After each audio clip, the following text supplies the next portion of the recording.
E adesso vediamo insieme quella che qui a Procida oggi è stata anche una giornata di festa con il servizio di Felicita Pistilli. La prima nave che attracca nel pomeriggio, la festa inizia al porto luogo simbolo, Procida, isola di marittimi in mare per mesi. Ogni ritorno a casa significa il racconto di nuove storie e altri posti. Oggi sbarcano i turisti, ognuno con il proprio bagaglio. Questo è un crocevia di culture. Quanti anni ha, signor Gaetano? 89. Il signor Gaetano, volto dei pescatori procidani, anche se non sono nato qui, precisa. Sono scappato con la mia famiglia durante la guerra. La sua storia parla di accoglienza, parola centrale nel vocabolario della capitale italiana della cultura.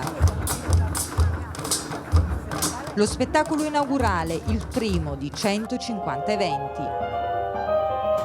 Oggi più che mai la cultura ci servirà proprio a questo, a rammendare tutti quei legami che si sono sfrangiati in questa pagina così complessa della nostra storia contemporanea.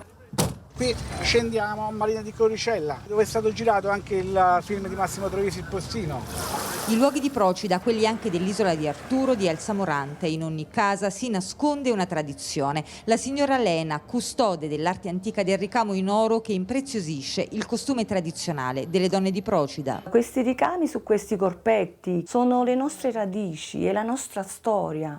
Siamo noi le procidane. I suoi gesti sono un ponte tra passato e futuro, anche una metafora. Non c'è strappo che non si possa ricucire.